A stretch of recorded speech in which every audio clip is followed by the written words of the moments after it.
Assalamu alaikum, class 10th, subject history and our topic is endangered labor. कल हमने इसका पहला पार्ट देखा कि किस तरीके से ये जो लेबर थे क्यों कर रहे थे माइग्रेशन, क्यों ये एक जगह से दूसरी जगह जा रहे थे, क्योंकि हमने देखा कि वो पॉपुलेशन ज़्यादा बढ़ रही थी, लोग को जॉब्स नहीं मिल रहे थे, इसीलिए वो दूसरी जगहों पे जॉब ढूंढने के लिए जाते थे. Most Indian endangered labour came from present day. जो आज का हमारा है, ज़्यादातर हिंदुस्तान में ज़्यादातर लोग ये इंडियंस कहाँ से आते थे? Eastern UP, Bihar, central India and the dry districts of Tamil Nadu. Because of the following reasons. ऐसे इसके लिए कुछ रीजन्स थे. ये जो कॉटेज इंडस्ट्रीज़ खुद की उनकी थी वो डिक्लाइन हो गई थी. लैंड जो तो उनको जो जिस लैंड पे वो काम करते थे उसके लिए उनको रेंट ज़्यादा देना पड़ता था. Land rent rose. Lands were clear, उनकी जो ज़मीनी थी उनको क्लियर किया जाता था.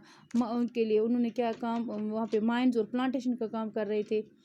तो इसीलिए वो दे फेल्ड टू पे रेंट. इसलिए उन्होंने रेंट वो पूरा नहीं दे सकते थे. इसलिए वो दे फेल्ट इन इनडेप्टनेस माइग्रेशन. इसीलिए वो कर्ज़े में थे, इसीलिए वहाँ से उनको माइग्रेट करना पड़ा ताकि वो इस कर्ज़े को पूरा कर सके या उनको जॉब मिल सके. तो मेन डेस्टिनेशन, अब वो कहाँ जाते हैं? मेन डेस्टिनेशन उनकी था कैरिबियन आइलैंड. जैसे कौन सी कंट्री थी, कौन सी जगह थी? ट्रिनिडाद थी, गुयाना था एंड सुरनाम था. या हम कहेंगे कि ये जो मेरिटस फिज सैलून था, मलयालम था एंड आसाम सैलून जो आज का श्रीलंका है. तो यहाँ पे किस तरीके इन जगहों पे वो गए, तो वहाँ पे रिक्रूटमेंट को तैनात किस तरीके से कर रहे थे? Recruitment was done by agents. उनके लिए उनको एजेंट उन जगहों पे जिन जगहों पे उनको जाना पड़ता था, किसी के ज़रिए वो जाते, खुद तो नहीं जा सकते थे, इसीलिए तो वो इस एजेंट के थ्रू वो जाते थे. Engaged by employers on commission. तो इनको कमीशन उनको फिर कमीशन देते थे इन एजेंट्स को जब उनको एंगेज कर रहे थे किसी काम में. Migrants hoping to escape poverty और ऑपरेशन. तो माइग्रेंट्स जो थे उनको ये जो यहाँ पे रहने वाले आए थे इन जगहों पे, तो उनको लगा था कि अब हमारी गरीबी जो थी या ऑपरेशन जो था ये अब ख़त्म होने वाला है. तो एजेंट्स जो थे उनको फॉल्स इंफॉर्मेशन देते थे, providing false information about final destination या मोड्स ऑफ ट्रैवल था दूसरा, वो उनको फॉल्स इंफॉर्मेशन देते थे. The nature of the work, उसके बारे में, and living and working condition.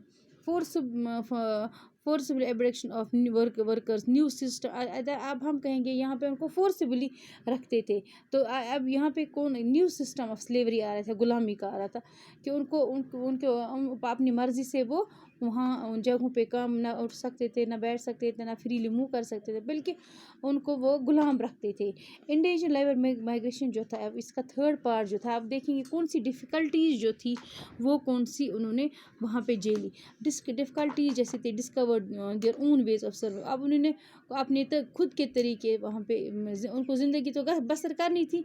अब उन्होंने कहा कि अब हम खुद अपने तरीके से ज़िंदगी बसर करेंगे. Develop individual and collective expression. अब उन्होंने इंडिविजुअल या कलेक्टिव एक्सप्रेशन खुद को ज़ाहिर किया. Old and new culture form उन्होंने इस वहाँ पे किए इन ट्रिनिडाद में. जैसे कि क्या हो रहा था, ट्रिनिडाद में एनुअल मुहर्रम प्रोसेशन हो रहा था. वहाँ पे क्या हो गया था, वहाँ पे लोग जो थे वो अब राइटस कार्निवल कॉल्ड होजे उनका नाम था, जो मुहर्रम प्रोसेशन था. तो वहाँ मुहर्रम प्रोसीजर जो था, मुहर्रम प्रोसेशन जो हो रहा था, तो उसका नाम था होजे. तो वर्कर जो थे ऑल रेसेस वो ज्वाइन हो गए उसमें. वो प्रोटेस्ट कर रहे थे रिलीजन और रस्टाफारिज्म उसके खिलाफ.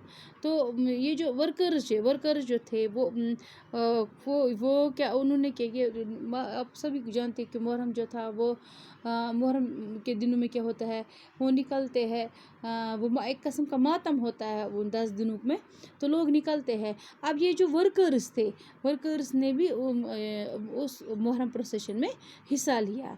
तो हिस्सा इसलिए लिया ताकि वो एस्केप हो जाए, वो भाग जाए इन जगहों से जहाँ पे वो काम कर रहे थे, क्योंकि वो लोग जो थे वो वहाँ पे तंग आ गए थे. आज के लिए इतना ही, कल इंशाल्लाह और पढ़ें.